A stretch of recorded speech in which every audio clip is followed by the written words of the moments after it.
The amber light of an old bar in downtown Boston spills onto wooden tables worn smooth by time and elbows. Outside, autumn leaves skitter across cobblestones as the Massachusetts evening settles into a contemplative chill. Harvard University is just across the river, and this establishment has long been a refuge for minds heavy with thought. In the corner booth, beneath a vintage map of the world, sit two men who seem out of place yet perfectly at home. One, slumped slightly forward with piercing eyes and a perpetual frown, is nursing a glass of dark German beer. This is Arthur Schopenhauer, the philosopher of pessimism. Opposite him sits a man with a more dignified posture, hands clasped before him, eyes alive with an inner certainty.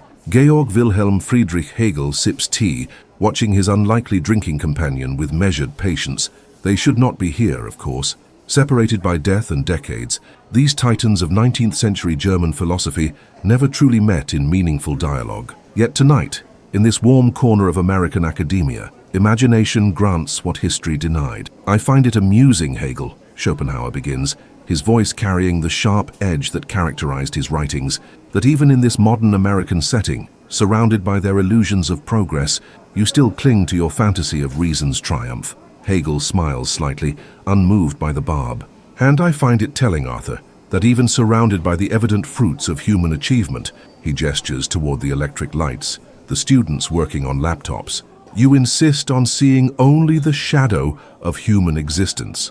A waitress brings another round, sensing the intensity between these strange Europeans, but unaware of the philosophical chasm separating them. The bar buzzes with conversation, music plays softly, all the ordinary comforts of civilization that one man sees as mere distraction, the other as manifestation. Look around you, Schopenhauer leans forward, his eyes intense. These people drink to forget the truth I discovered, that beneath every human action lurks the blind, irrational will. Their desires drive them, not their reason. They seek pleasure, avoid pain, reproduce and die, pawns of a force they cannot comprehend. Hegel shakes his head, unimpressed. You mistake the appearance for the essence, my dear Arthur. What you call blind will is merely the unfolding of reason in history. These people, he surveys the room with appreciation, participate in something greater than themselves, the progressive self-realization of spirit through human consciousness and institutions. Schopenhauer's laugh cuts through the ambient noise, drawing curious glances. Spirit? Self-realization? Such elegant obfuscation. The world is will and representation, nothing more. We represent reality through our perceptions, but the thing in itself is the relentless, mindless will, striving without purpose, creating only to destroy. The bartender turns up the baseball game on the television. The Red Sox are playing. Cheers erupt as a home run sails over the fence. You see? Schopenhauer gestures dismissively. Momentary distraction from the fundamental suffering of existence. Tomorrow they'll need another, and another after that. Hegel watches the celebration with different eyes. I see a community united in shared meaning, part of the cultural fabric that binds society. This is reason manifesting in concrete social forms. Baubles and trinkets, Schopenhauer scoffs, his voice lowering to a growl. How your dialectic is a castle built on sand. You claim to see progress, purpose, meaning, a grand design, but there is only will, blind, insatiable, cruel. And yet, Hegel responds calmly, his German accent mellowing his words, humanity builds, creates, advances. From darkness came light, from barbarism came law, from superstition came science. The march of reason through history is undeniable. The two men fall silent as a group of graduate students enters, laughing, full of the confidence that comes with youth and education. Schopenhauer watches them with something between pity and contempt. Hegel observes with the satisfied air of a gardener seeing seeds sprout. They know nothing of what awaits them, Schopenhauer mutters. The endless cycle of desire and dissatisfaction that constitutes human life. They build the future that will transcend our limited present, Hegel counters, just as we transcended the limitations of the past. The philosophical battle lines are drawn. Two visions of reality clash across the wooden table, one seeing humanity driven by unconscious will, the other by the progressive revelation of reason. As the night deepens, the debate has only begun. The bar grows quieter as the evening advances. Outside, streetlights illuminate empty sidewalks as a light rain begins to fall, droplets racing down the window panes like tears. Schopenhauer and Hegel remain, their table now littered with empty glasses and philosophical assertions. A jazz quartet has set up in the corner, their melancholy notes filling the space with something that seems to speak to both philosophers, though they would interpret it differently. The saxophonist closes his eyes as he plays, lost in the music. There, Schopenhauer points subtly toward the musicians. In music, we find the purest expression of will itself. It bypasses the intellect and speaks directly to our innermost nature. That man isn't thinking. He's channeling the fundamental essence of existence. Hegel considers this with genuine interest. On this point, we might find some agreement. Music represents a form of knowing that transcends ordinary consciousness, but I see it as spirit recognizing itself through artistic expression, another stage in the development of self-conscious reason. A waiter brings water, unbidden. Schopenhauer nods his thanks, a rare acknowledgement of another's thoughtfulness. Let us speak of suffering, Schopenhauer says, his voice softer now. The inescapable condition of all conscious beings. Pain is positive, pleasure merely the temporary absence of pain. The will creates needs that can never be permanently satisfied. We are born crying and die in agony, with brief moments of distraction between. He gestures toward a young couple in the corner, their hands intertwined, faces illuminated by shared affection. They believe themselves happy now. But watch how quickly passion becomes habit. Habit becomes boredom. Boredom becomes resentment. The will has tricked them into perpetuating the species. Nothing more. Hegel follows his gaze, his expression thoughtful rather than dismissive. You speak as though suffering has no purpose, Arthur. But conflict and negation are essential moments in the development of consciousness. Through suffering, both individual and collective, humanity transcends its limitations. Fine words to justify needless pain, Schopenhauer replies. The endless cycle of desire and temporary satisfaction proves my point. We are like pendulums swinging between pain and boredom. The rain intensifies outside, drumming against the windows with increasing urgency. Consider this American experiment, Hegel says, changing tack. From revolution emerged new forms of governance. From civil war came the abolition of slavery. From industrial chaos emerged labor protections. The dialectic works through contradiction toward higher synthesis. Schopenhauer snorts derisively. And what of the millions who suffered and died for your progress? What of those who suffer still? Your absolute swallows individual pain in service to an abstract future. A server drops a glass nearby. It shatters on the floor, the sound cutting through the music and conversation. For a moment, everyone turns to look. Then, with practiced efficiency, the mess is swept away, the moment forgotten. Life repairs itself, Hegel observes. Disruption, restoration, improvement.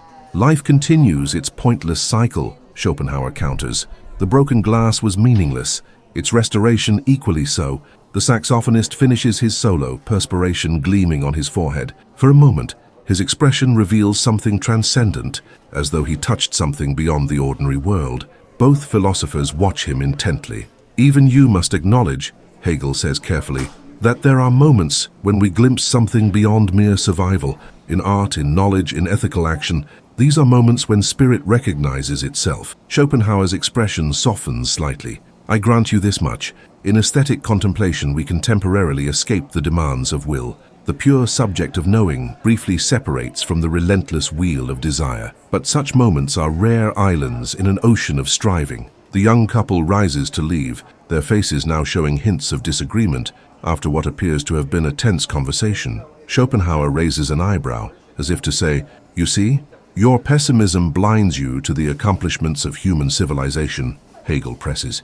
Each generation builds upon the last. Knowledge accumulates, institutions improve, freedom expands.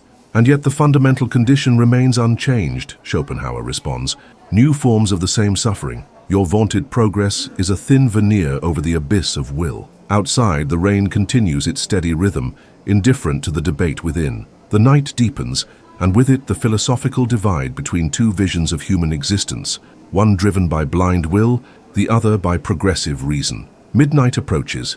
The bar has emptied considerably, leaving Schopenhauer and Hegel in relative isolation. The bartender watches them curiously, these strange Europeans with their intense conversation, seemingly oblivious to the hour. The jazz musicians have packed their instruments and departed, leaving only the soft background music from hidden speakers.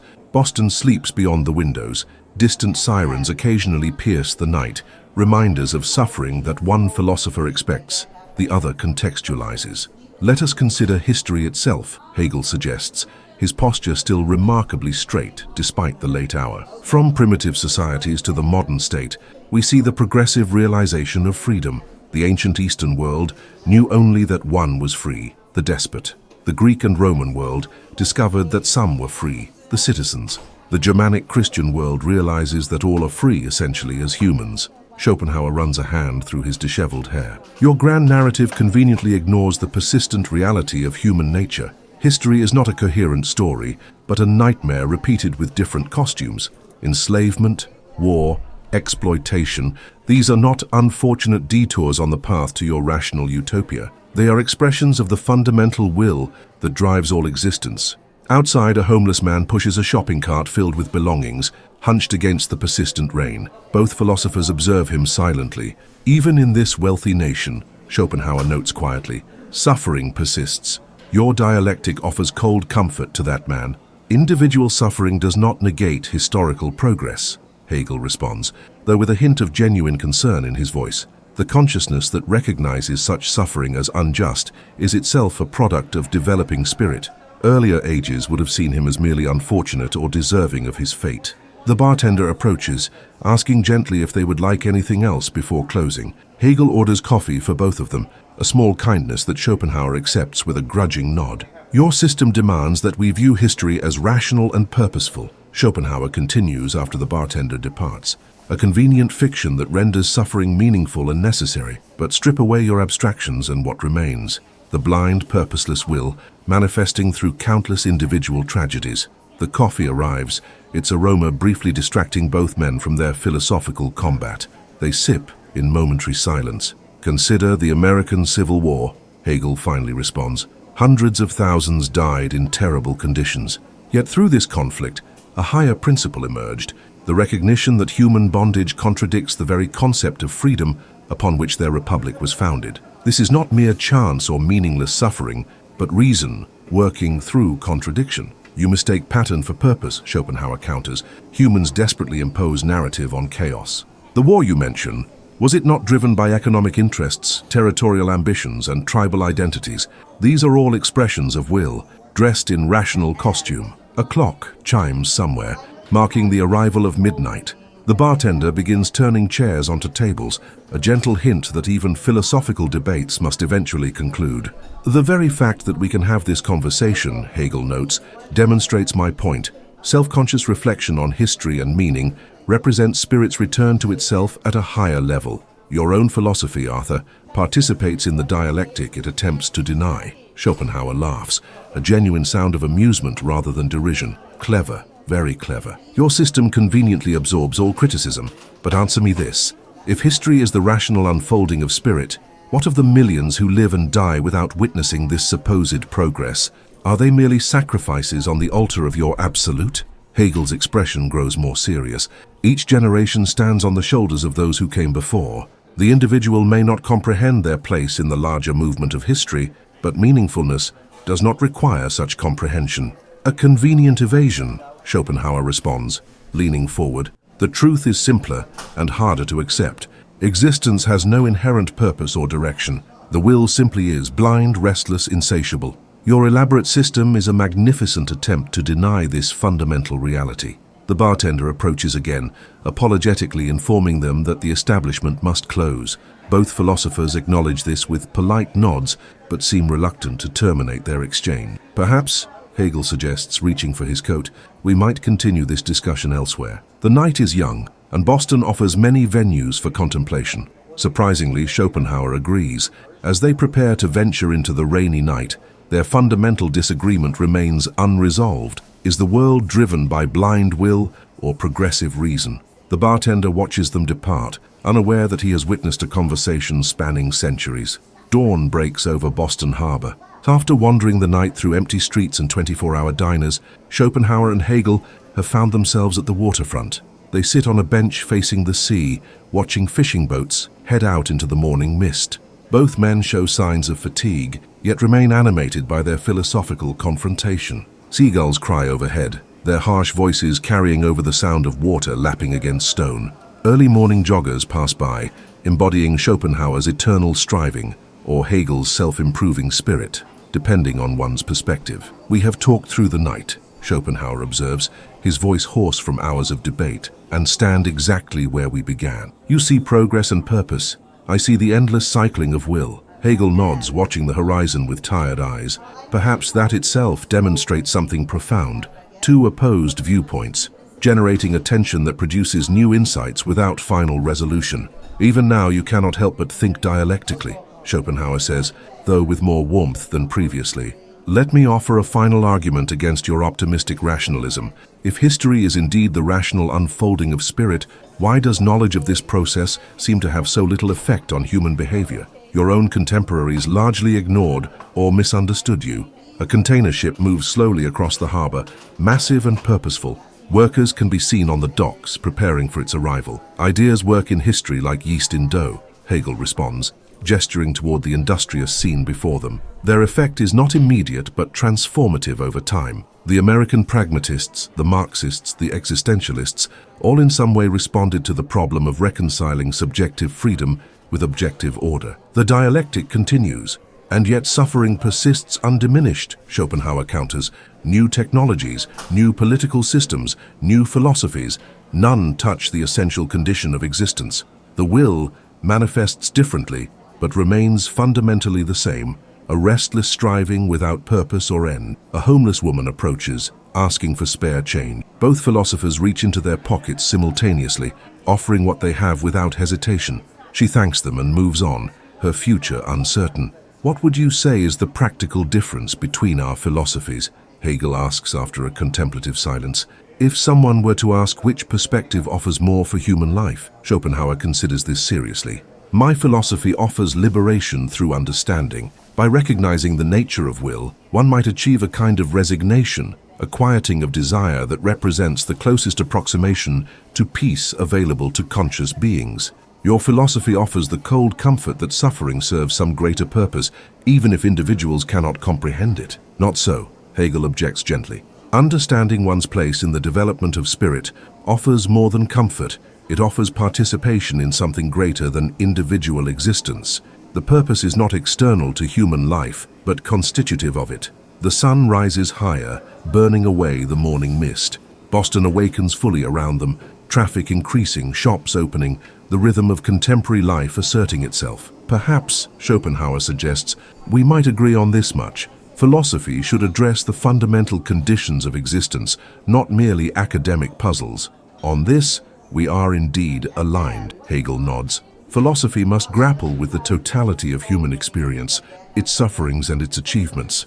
A group of university students passes by, engaged in animated conversation about their studies. Both philosophers watch them with different but equally complex emotions. They seek answers as we did, Schopenhauer observes. Whether they find will or reason, perhaps the seeking itself holds value. The seeking is essential, Hegel agrees. Spirit comes to know itself only through the process of inquiry. As morning fully establishes itself, the two philosophers rise from their bench. They have reached no resolution, no synthesis of their opposing worldviews. Yet something has transpired between them, a recognition across philosophical divides, a moment of understanding without agreement. What drives the world, Arthur? Hegel asks as they prepare to part ways.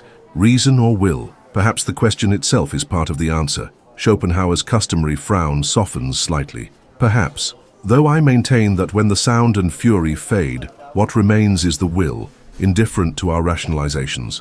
And I maintain that within the apparent chaos, reason progressively reveals itself, Hegel responds. Not despite contradiction, but through it. They shake hands, an unexpected gesture of mutual respect between philosophical adversaries. Around them, Boston continues its morning activities, unaware that two of history's greatest minds have briefly walked its streets debating the fundamental nature of existence.